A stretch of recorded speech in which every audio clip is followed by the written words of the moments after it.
여러분 안녕하십니까? 내외방송 뉴스입니다. 윤석열 대통령이 오늘 박정희 전 대통령 서거 추모식에 참석했습니다. 1980년부터 매년 민족중흥회 주관으로 열려온 박정희 전 대통령 주도식에 현직 대통령이 참석한 것은 이번이 처음입니다. 이스라엘 지상군이 팔레스타인 무장정파 하마스의 진지를 공격하기 위해 가자 지구에 대한 대규모 공격을 가했습니다. 오늘 알아라비아에 따르면 이스라엘 방위군이 운영하는 군 라디오 방송이 이스라엘군이 가자 지구에서 이례적으로 광범위한 지상 공격을 수행했다고 밝혔습니다.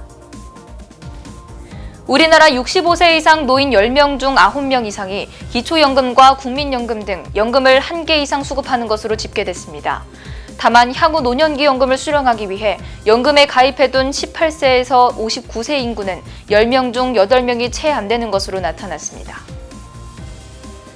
한국과 미국, 일본 세 나라 외교장관이 북한과 러시아의 무기 거래를 규탄하는 공동 성명을 발표했습니다. 박진 외교부 장관과 블링컨 미국 국무장관 그리고 카미카와 요코 일본 외무상은 오늘 북한이 군사 장비와 물자를 러시아에 제공하는 것을 강력히 규탄한다고 밝혔습니다.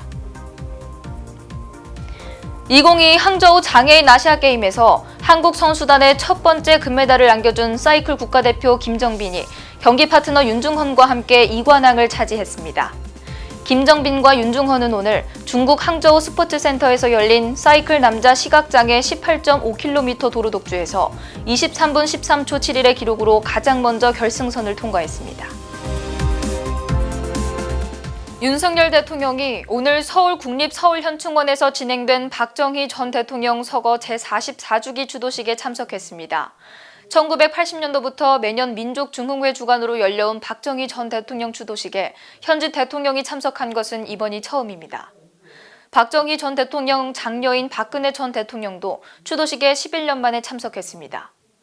윤 대통령은 국립서울현충원에서 진행된 추도사에서 박정희 전 대통령이 하면 된다는 기치로 국민을 하나로 모아 한강의 기적이라는 세계사정 위협을 이뤄내셨다고 말했습니다. 또 지금 세계적인 복합위기 상황에서 우리는 박정희 전 대통령의 정신과 위협을 다시 새기고 이를 발판으로 다시 도약하는 대한민국을 만들어야 한다고 말했습니다.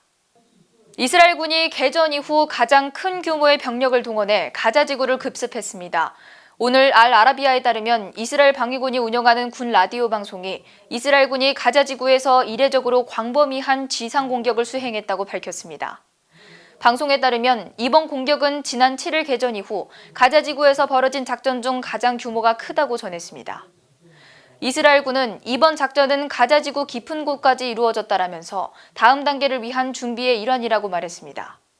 또 지역 내 하마스 목표물을 공격하고 방어를 강화하려는 목적이라고 밝혔습니다. 빠른 뉴스 행복을 주는 내외방송 차이스더입니다. 안녕하십니까, 차이스더입니다.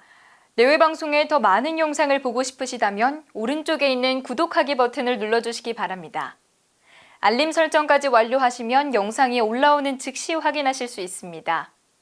저희 내외방송을 시청해주셔서 정말 고맙습니다.